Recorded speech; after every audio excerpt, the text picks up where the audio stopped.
Hello friends, welcome to ನಂದ ಸವಿರುಚಿ. ಇವತ್ತು ನಾನು ಒಂದು ಡಿಫ್ರೆಂಟಾಗಿ ಬಜ್ಜಿ ಮಾಡ್ತಾಯಿದ್ದೀನಿ. ಅದೇ ಅವಲಕ್ಕಿ ಬಜ್ಜಿ. ಇದು ಮೇಲೆ ಕ್ರಿಸ್ಪಿಯಾಗಿ ಒಳಗಡೆ ಸಾಫ್ಟಾಗಿ ಸೂಪರಾಗಿರುತ್ತೆ. ಮತ್ತು ಇದರಲ್ಲಿ ನಾವು ತರಕಾರಿ ಯೂಸ್ ಮಾಡ್ತಾಯಿದ್ದೀನಿ. ಇದು ಹೆಲ್ತ್ಗೆ ಕೂಡ ತುಂಬ ಒಳ್ಳೆಯದು. ಬನ್ನಿ ಈಗ ಇದನ್ನು ಮಾಡೋದಕ್ಕೆ ಏನೇನು ಇಂಗ್ರೀಡಿಯೆಂಟ್ಸ್ ಬೇಕು ಮತ್ತು ಹೇಗೆ ಮಾಡೋದು ನೋಡೋಣ. ಮೊದಲಿಗೆ 1 ಕಪ್ ಅವಲಕ್ಕಿ ತೊಗೊಂಡಿದ್ದೀನಿ. ಅದಕ್ಕೆ ಅರ್ಧ ಕಪ್ ಅಕ್ಕಿ ಹಿಟ್ಟು ತೊಗೊಂಡಿದ್ದೀನಿ ಮತ್ತು 1/4 ಕಪ್ ಕಡಲೆ ಹಿಟ್ಟು ತೊಗೊಂಡಿದ್ದೀನಿ. ಆಮೇಲೆ 1 ಗಜ್ಜರಿನ ತುರಿದು ತೊಗೊಂಡಿದ್ದೀನಿ ಮತ್ತು 1 ಆಲೂಗಡ್ಡೆನ ತುರಿದು ತೊಗೊಂಡಿದ್ದೀನಿ. ಆಮೇಲೆ 1 ಮೀಡಿಯಮ್ ಸೈಜ್ ಈರುಳ್ಳಿನ ಕಟ್ ಮಾಡಿ ತೊಗೊಂಡಿದ್ದೀನಿ ಮತ್ತು 2 ಹಸಿಮೆಣಸಿನಕಾಯಿ ಸಣ್ಣದಾಗಿ ಕಟ್ ಮಾಡಿ ತೊಗೊಂಡಿದ್ದೀನಿ. ಆಮೇಲೆ ಕೊತ್ತಂಬರಿ ಕಟ್ ಮಾಡಿ ತೊಗೊಂಡಿದ್ದೀನಿ. ಆಮೇಲೆ 1 ಟೇಬಲ್ ಸ್ಪೂನ್ ಜೀರಿಗೆ ತೊಗೊಂಡಿದ್ದೀನಿ, 1/4 ಟೇಬಲ್ ಸ್ಪೂನ್ ಅಡಿಗೆ ಸೋಡಾ, 1/4 ಟೇಬಲ್ ಸ್ಪೂನ್ ಹಿಂಗು, 1/4 ಟೇಬಲ್ ಸ್ಪೂನ್ ಅರಿಶಿನ ಪುಡಿ ಮತ್ತು 1 ಸಣ್ಣ ಕಪ್ಪಲ್ಲಿ ಮೊಸರು ತೊಗೊಂಡಿದ್ದೀನಿ ಮತ್ತು ರುಚಿಗೆ ತಕ್ಕಷ್ಟು ಉಪ್ಪು ತೊಗೊಂಡಿದ್ದೀನಿ. ಬನ್ನಿ ಈಗ ಇದನ್ನು ಹೇಗೆ ಮಾಡೋದು ನೋಡೋಣ. ಮೊದಲಿಗೆ ಒಂದು ಪಾತ್ರೆಯಲ್ಲಿ ಅವಲಕ್ಕಿನ ಹಾಕ್ಕೊಂಡು ಅದಕ್ಕೆ 1 ಗ್ಲಾಸ್ ನೀರು ಹಾಕ್ಕೊಂಡು ಅದನ್ನು ಚೆನ್ನಾಗಿ ತೊಳೆದು ತೊಗೊಳ್ತಿದ್ದೀನಿ.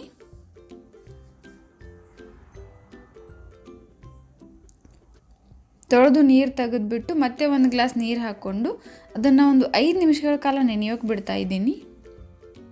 ನೋಡಿ, ಈ ರೀತಿ ಸಾಫ್ಟ್ ಆಗಿರುತ್ತೆ. 5 ನಿಮಿಷ ಆದಮೇಲೆ ಅದನ್ನು ನೀರು ತೆಗೆದು ಒಂದು ಪಾತ್ರೆಗೆ ಅವಲಕ್ಕಿನ ಹಾಕ್ಕೊಳ್ತಿದ್ದೀನಿ. ಆಮೇಲೆ ಅಕ್ಕಿ ಹಿಟ್ಟು ಹಾಕ್ಕೊಳ್ತಿದ್ದೀನಿ. ಆಮೇಲೆ ಕಡಲೆ ಹಿಟ್ಟು ಹಾಕ್ಕೊಳ್ತಿದ್ದೀನಿ.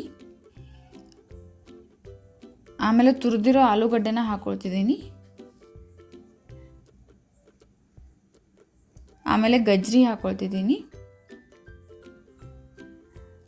ಆಮೇಲೆ ಈರುಳ್ಳಿ ಹಾಕ್ಕೊಳ್ತಿದ್ದೀನಿ.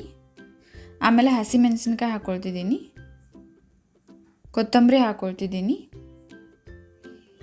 ಆಮೇಲೆ ಮೊಸರು ಹಾಕ್ಕೊಳ್ತಿದ್ದೀನಿ.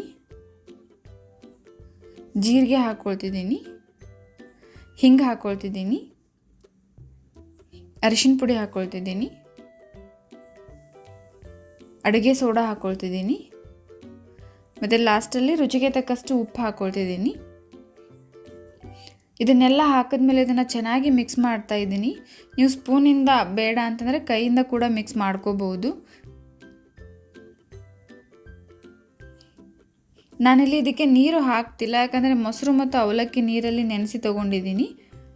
ನಿಮಗೆ ಸ್ವಲ್ಪ ಜಾಸ್ತಿ ಗಟ್ಟಿ ಅಂತ ಏನಾದರೂ ಅನಿಸಿದರೆ ನೀವು ಸ್ವಲ್ಪ ನೀರು ಹಾಕ್ಕೊಳ್ಳಿ. ನೋಡಿ, ಈ ರೀತಿ ಬಜ್ಜಿ ಥರ ಸಣ್ಣ ಸಣ್ಣ ಉಂಡೆ ಮಾಡಬೇಕು. ಆಮೇಲೆ ಎಣ್ಣೆ ಬಿಸಿ ಮಾಡ್ಕೊಳ್ಳೋಕೆ ಇಟ್ಟಿದ್ದೀನಿ. ಈಗ ಬಜ್ಜಿನ ಬಿಟ್ಕೊಳ್ತಾ ಇದ್ದೀನಿ. ಇದನ್ನು ಹಾಕಿದ ತಕ್ಷಣ ತಿರುಗಿಸ್ಬಾರ್ದು. ಒಂದು 2 ರಿಂದ 3 ನಿಮಿಷಗಳ ಕಾಲ ಇದು ಫ್ರೈ ಆಗಬೇಕು. ಆಮೇಲೆ ತಿರುಗಿಸ್ಕೊಳ್ಳಿ. ಸ್ವಲ್ಪ ಬ್ರೌನ್ ಕಲರ್ ಬರೋವರೆಗೂ ಲೋ ಫ್ಲೇಮಲ್ಲಿ ಇಟ್ಟು ಫ್ರೈ ಮಾಡಿ. ನೋಡಿ, ಇಷ್ಟೇ ಬಜ್ಜಿ ರೆಡಿ ಆಯಿತು. ನೀವು ಒಂದ್ಸಲ ಟ್ರೈ ಮಾಡಿ, ತುಂಬ ಚೆನ್ನಾಗಿರುತ್ತೆ. ನೀವು ಇನ್ನೂ ನಮ್ಮ ಚಾನಲ್ನ ಸಬ್ಸ್ಕ್ರೈಬ್ ಮಾಡಿಲ್ಲ ಅಂತಂದರೆ ಪ್ಲೀಸ್ ಈಗಲೇ ಹೋಗಿ ಸಬ್ಸ್ಕ್ರೈಬ್ ಮಾಡಿ.